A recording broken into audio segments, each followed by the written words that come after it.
Hello मित्रों, छोटी बातें बड़ा काम। बहुत पुराने समय की बात है। एक पंडित था।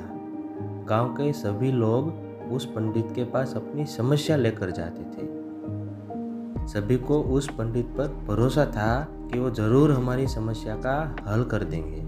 वो ज्ञानी पंडित भी हर वक्त लोगों की समस्या का समाधान करते थे।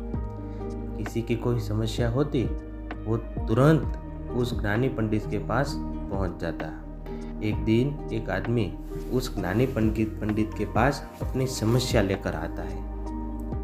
वो पंडित से कहता है कि मेरे साथ ही पता नहीं क्यों हमेशा बुरा होता है। पंडित उससे पूछता है कि तुम्हारे साथ ऐसा क्या बुरा हुआ। वो पंडित जी को बताता है कि मुझे बहुत मुश्किल से एक नौकरी मिली थी और वो भी चली गई।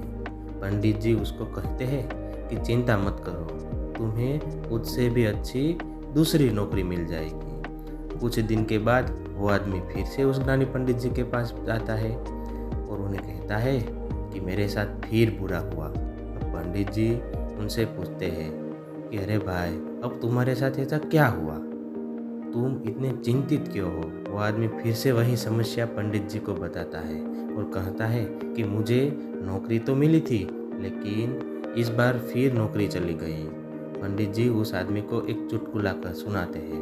वो आदमी को ये चुटकुला अच्छा लगता है और वो जोर जोर से चुटकुला पर हंसने लगता है। कुछ ही मिनट के बाद पंडित जी वही चुटकुला उस आदमी को दूसरी बार सुनाते हैं। इस बार वो आदमी पहले से थोड़ा कम हंसता है।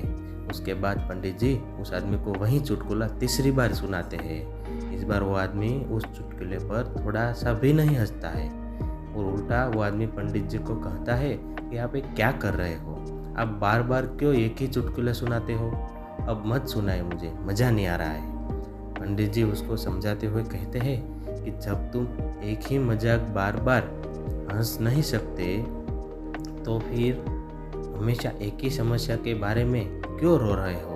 पंडित जी की बात सुनकर उस आदमी को पता चल गया कि पंडित जी उसे क्या कहना चाहते हैं और वो पंडित जी का आभार मानता है और उससे कहता है कि आप सही कह रहे हो। आज के बाद मैं प्रयत्न करूंगा और कभी भी एक बात की ओर ध्यान न देते हुए समस्या का समाधान करने का प्रयत्न करूंगा।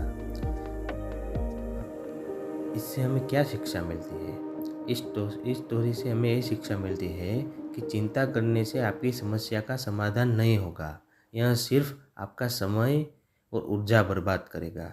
इससे बेहतर है कि आप चिंता करना छोड़ो और समस्या का समाधान कैसे होता है उस पर ध्यान दो। आभार।